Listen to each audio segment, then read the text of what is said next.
নমস্কার, সুস্বাগতম। Welcome to my channel যোগ ও মায়া। ভালো আছেন? তো আসুন আজকে আপনাদের জন্য একটি ভিডিও নিয়ে এসেছি। সেটা হচ্ছে শঙ্খ প্রক্ষালন ক্রিয়া। এর আগের দিন আমি কনস্টিপেশনের ভিডিও করার সময় আপনাদের বলেছিলাম যে শঙ্খ প্রক্ষালন ক্রিয়ার পরে এই 5টি আসন অবশ্য করবেন, তাতে করে আমাদের কনস্টিপেশন দূর হবে। কিন্তু এই শঙ্খ প্রক্ষালন ক্রিয়া শুধুমাত্র পেটের রোগ দূর করে এটা নয়, শঙ্খ প্রক্ষালন ক্রিয়া বহু বিকৃতি বা বহু বিকার আমাদের শরীরে দূর করে। তো আজকে সেই আলোচনা নিয়ে এসেছি যে কিভাবে করবেন, কি তার সতর্কতা, কি তার লাভ। তো এই শঙ্খ প্রক্ষালন ক্রিয়া করবার জন্য 3 দিনের একটি প্যাকেজের প্রয়োজন হয়। অর্থাৎ শঙ্খ প্রক্ষালন ক্রিয়া যেদিন করবেন তার আগের দিন অবশ্যই সুপাচ্য বা হালকা হজমের যোগ্য খাবার খাবেন। তেল, ঝাল, মশলা ইত্যাদির ব্যবহার রাখবেন না। রাত্রিবেলা একটা খিচুড়ি বানিয়ে খাবেন, চাল এবং ডাল সমান পরিমাণ নিয়ে। তেলের ব্যবহার করবেন না, শুধুমাত্র সৈন্ধব লবণ এবং হলুদ দিয়ে খিচুড়িটা বানিয়ে খাবেন। আর রাত্রিবেলা শোয়ার আগে গরম জলে হরিতকি চূর্ণ বা ত্রিফলা চূর্ণ মিশিয়ে খাবেন।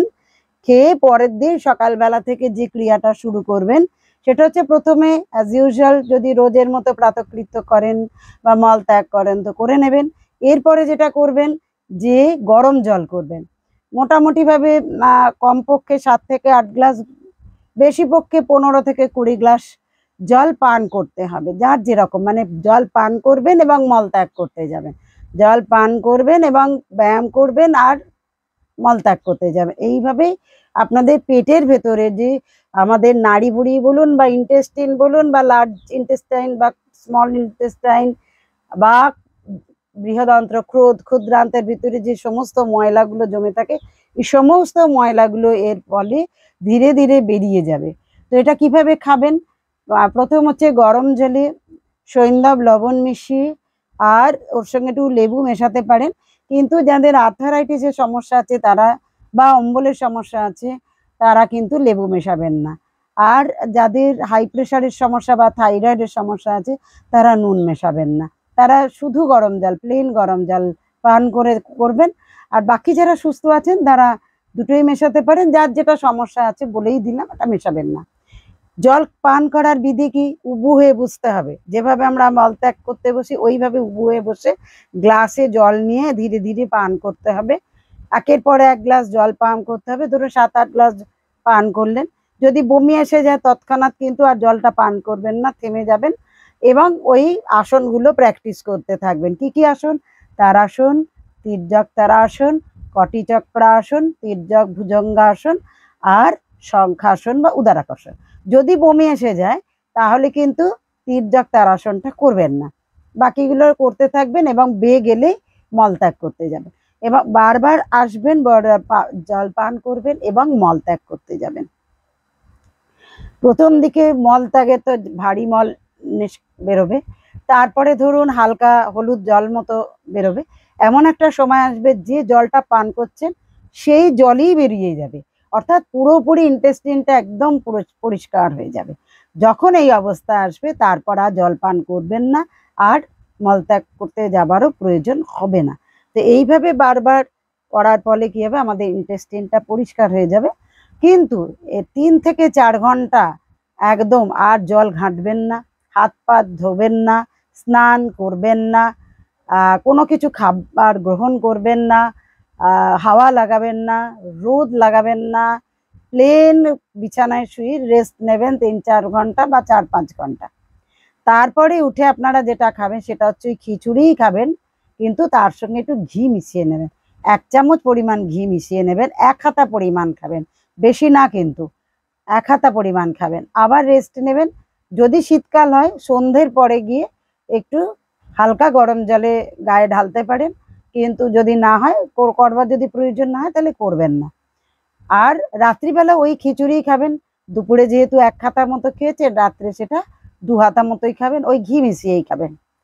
আর পরের দিনও কিন্তু ওই রকমই হালকা খাবারই রাখবেন, কিন্তু তার সঙ্গে লাউ জাতীয়, লাউ কুমড়ো জাতীয় একটু সবজি ওর সঙ্গে রাখতে পারেন। এই 3 দিন বিধিটা পালন করার পরে পরের দিন 4র্থ দিন থেকে আপনারা আপনাদের স্বাভাবিক খাবারে ফিরবেন। আর এই 3 দিন কি করবেন না, এই 3 দিন আপনারা দুধ জাতীয় জিনিস গ্রহণ করবেন না, না তো দুধ, না তো ছানা, না তো লস্যি, না তো মিষ্টি, এইসব কোনো কিছু কিন্তু দুধ জাতীয় গ্রহণ করবেন না। আর আরেকটি কথা বলবো, সব থেকে বড় কথা, যে শঙ্খ প্রক্ষালন ক্রিয়া গুরুর কাছে, গুরু মানে যিনি অভিজ্ঞ ব্যক্তি, তার কাছে বসেই প্রথম করা উচিত, প্রথম জেনে নিয়ে তবেই করবেন। তো এটা সহজ উপায় আজকে বলে দেবো, লঘু শঙ্খ প্রক্ষালন ক্রিয়া কিভাবে আপনি নিজেই করতে পারবেন সেটাও বলে দেবো। তো শঙ্খ প্রক্ষালন ক্রিয়ার লাভ কি? শঙ্খ প্রক্ষালন ক্রিয়ার লাভ হলো শরীর একদম সর্ব রোগের বিকার থেকে মুক্ত হয়, শরীর কান্তিময় হয়ে ওঠে, সুন্দর হয়ে ওঠে, শরীরে ঔজ্জ্বল্য বৃদ্ধি পায়, অর্থাৎ কি ত্বকের কাজ ভালো হয়, আমাদের স্কিন ভালো থাকে। আর কি হয়, আমাদের শরীর ঝরঝরে হয়ে যায়, ফুরফুরে হয়ে যায়, মনে প্রশান্তি থাকে।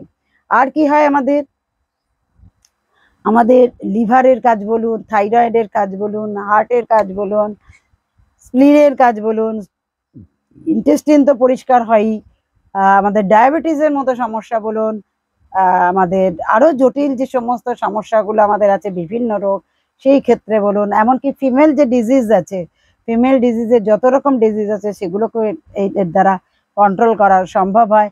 যত রকম পেটের রোগ আছে, গ্যাস, অম্বল, টক জল, গলা দিয়ে উঠে আসা, ঢেঁকুর, তেতো ঢেঁকুরি বলুন, টক ঢেঁকুরি বলুন, অম্বল বলুন, খিদে না হওয়া বলুন, সমস্ত রকম পেটের রোগ থেকে অবশ্যই মুক্তি পাওয়া যায়। যত রকম বাত আছে, সে আর্থারাইটিস হোক, রিমাটেড আর্থারাইটিস হোক, সারা শরীর জুড়ে ফুলে যাওয়া বাত হোক, আম বাত হোক, যে কোনো বাতের জন্য কিন্তু এটা ভীষণ কার্যকরী, ভীষণ ফলদায়ক এই শঙ্খ প্রক্ষালন ক্রিয়া। আর যে কোনো অর্গানকে এটা সুস্থ সবল রাখে। কেন বলুন তো, আমাদের পেট থেকেই না বিভিন্ন রকম সমস্যা তৈরি হয়, পেটের ভেতর তো সব ময়লা পরিষ্কার হয় না, তাহলে কোনো না কোনো ইনফেকশন থেকেই যায়, কোনো না কোনো প্রকারে বদহজম থেকেই যায়, সেই জন্য বিভিন্ন রোগের উৎপত্তিও হতে থাকে। তাই পেট যদি একদম পরিষ্কার হয়ে যায় তাহলে শরীরটাও কিন্তু ঠিকঠাক কাজ করে। শঙ্খ প্রক্ষালন ক্রিয়ার দ্বারা এইভাবে ভালো থাকা যায়। আপনাদের শরীরকে ভালো রাখবার জন্য অবশ্যই শঙ্খ প্রক্ষালন ক্রিয়া অভ্যাস করতেই পারেন। আর কারা করবেন, কিভাবে করবেন? এক হচ্ছে গিয়ে ডায়াবেটিস আছে বা পেটের রোগের সমস্যায় ভুগছেন, তারা 40 দিনে একবার অবশ্যই করতে পারেন। যারা সুস্থ ব্যক্তি আছেন তারা 6 মাসে একবার বা বছরে একবার অবশ্যই অভ্যাস করতে পারেন। আর যারা দুর্বল ব্যক্তি আছেন, যারা প্রেগন্যান্ট লেডি, তারা কিন্তু এটা অবশ্যই অভ্যাস করবেন না। আর বাকি প্রত্যেকেই করতে পারেন, কোনো অসুবিধা নেই, কারণ সকলেরই শরীরে সমস্যা আছে। আর যেটা বলছিলাম যে আমাদের ধরুন কেন আমরা করিব, কেন আমাদের করার প্রয়োজন, দেখুন আমরা তো প্রত্যেক দিনই ঘর বাড়ি পরিষ্কার করি, মুছি, ঝাঁট দিই, তবু বছরে দুবার যখন আমাদের পুজো বলুন বা নববর্ষ, নবরাত্রি আসে, তখন আমরা কি করি, আবার একবার সমস্ত বাড়ি ঝেড়ে মুছে পরিষ্কার করি। আর পরিষ্কার করার পরে কি হয় বলুন তো, একদম ঝাঁ চকচক করে চতুর্দিক, এবং শরীর মনটাও কিন্তু স্ফূর্তিতে ভরে ওঠে। সেম অ্যাজ আমাদের শরীরের ভেতরটা যখন এইভাবে পরিষ্কার হয়ে যায়, তখন আমাদের শরীরে মনে এক অনাবিল আনন্দের প্রবাহ বয়ে যায়। তো সেই কারণে আমরা বছরে সুস্থ মানুষরা একবার বা দুবার অবশ্যই অভ্যাস করব। যারা রোগগ্রস্ত ব্যক্তি তারা ওই 2 মাসে বা 3 মাসে একবার অবশ্যই অভ্যাস করতে পারেন। আর যেটা বলছিলাম যে লঘু শঙ্খ প্রক্ষালন ক্রিয়া, যারা শঙ্খ প্রক্ষালন ক্রিয়াটা তো রোজের রুটিনে, রোজ বলবো না, যখনই করুন একজন অভিজ্ঞ ব্যক্তির সামনে বসে অবশ্যই করবেন। কিন্তু লঘু শঙ্খ প্রক্ষালন ক্রিয়া আপনারা প্রতি মাসে একবার করতেই পারেন বা প্রতি 2 মাসে একবার করতেই পারেন। এক্ষেত্রে 7-8 গ্লাস জল খাবেন, খেয়ে আপনারা ওই মলত্যাগ করবেন, আর তারপর ওই দিন একটু খিচুড়ি খাবেন, একটু ঘি দিয়ে, ব্যাস হালকা সহজপাচ্য খাবার খাবেন। কিন্তু ওই দুধ জাতীয় জিনিস এই 3 দিন কিন্তু ছুঁয়েও দেখবেন না। দুধ নয়, ছানা নয়, লস্যি নয়, মিষ্টি নয়, এগুলো একদম এই 3 দিন ছুঁয়ে দেখবেন না, খাবেনও না, স্পর্শও করবেন না। স্পর্শ মানে স্পর্শ করলে কিছু হয় না, মানে মনে একটু লোভ তৈরি হলে আমরা অনেক সময় খেয়ে ফেলি না, সেই জন্য বললাম স্পর্শ করবেন না, অন্য কিছু না। আর বাকি আপনারা করুন, দেখবেন অবশ্যই খুব খুব ভালো থাকবেন। আর একটা কথা যেটা বলবো সেটা হচ্ছে, যদি বমি এসে যায়, অনেক সময় হয় না ৩-৪ গ্লাস জল খাবার পরেই বমি এসে গেল, তাহলে তখন আর জলপান করবেন না। তখন এই ব্যায়াম আসনগুলো, যেগুলো তারাসন, তির্যক তারাসন, কোটি চক্রাসন, তির্যক ভুজঙ্গাসন এবং শঙ্খাসন বা উদরাকর্ষণ করবেন। এবং যদি বমি উঠে আসে তাহলে কিন্তু তির্যক তারাসনটা অবশ্যই করবেন না, না করে বাকি আসনগুলো অভ্যাস করুন, বমিটাও আর আসবে না। আর বমি এসে গেলে তৎক্ষণাৎ জল পান করা বন্ধ করুন।